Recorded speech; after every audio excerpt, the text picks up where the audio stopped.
Wherever the majestic music of motor racing can be heard, through the sweeping high-speed curves of Spa, past the sunlit terraces of Monaco, high on the Monza banking, one man stands out, cool and calm amid a split-second world where time is told in tenths.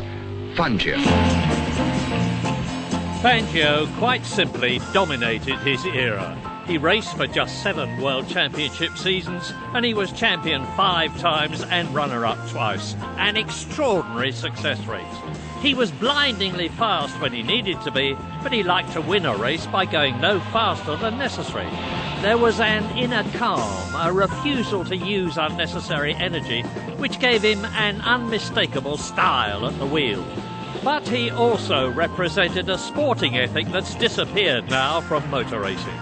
He commanded tremendous respect amongst his fellow racers, and none of them had a bad word to say about him.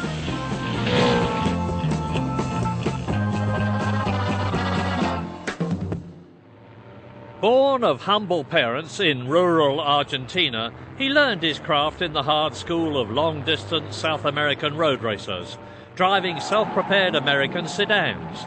After he'd won the 6,000-mile Gran Premio del Norte, the Perón government saw in him a potential national hero on the world stage. So they bought him a Maserati Grand Prix car and sent him to Europe in 1949. In the Maserati, he won at once, and in 1950, he was hired by the all-conquering Alfa Romeo team. At Monaco, he typically dodged a multi-car pile-up to win the race and take the trophy from Prince Rainier. 1951 was Fangio's first Grand Prix glory year. Win after win in the supercharged Alfa 158 gave him his first World Championship and a hug from Alberto Ascari. Then, at the start of the 1952 season, came the one bad accident of his career, in a non-championship race at Monza, where he broke his neck and was out for the whole season. He returned at the height of Ascari's domination for Ferrari, driving the more fragile Maserati, and in a frantic last-lap battle, beat Ascari to win the Italian Grand Prix at the end of the season. Fangio was politically astute and always drove the best car. In 1954, it was Mercedes-Benz, and he spearheaded their almost total domination for the next 2 seasons, winning 2 more world titles.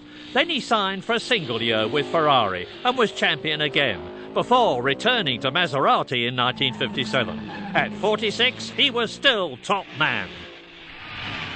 Senor Fangio, to me, the greatest of your 24 World Championship victories was the 1957 Grand Prix at the Nürburgring.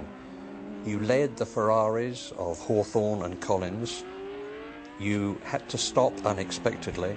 What can you remember of the race? Quella volta io dovevo fermarmi al box. On that particular occasion, we'd practiced pit stops and we'd achieved a tyre change time of 30 seconds. However, when I actually stopped in the pits on that occasion, the tyre change took those 30 seconds plus another 48. I went out onto the track in an attempt to catch the 2 in front of me, and I didn't think I had a chance.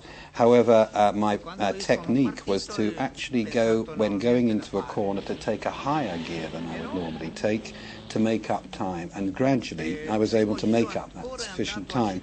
I had an advantage because the 2 drivers in front of me, Hawthorne and Collins, didn't really think I was going to catch them up.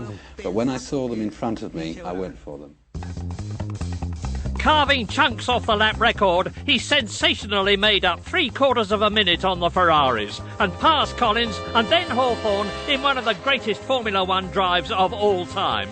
It was a sensational victory, and afterwards the normally placid Fangio said he'd never driven so hard in his life and he hoped he'd never have to do so again. The following year, the Master retired, living on as the revered elder statesman of Formula One, a byword around the world for motor racing genius. For me, he will always be El Maestro, the greatest of all time.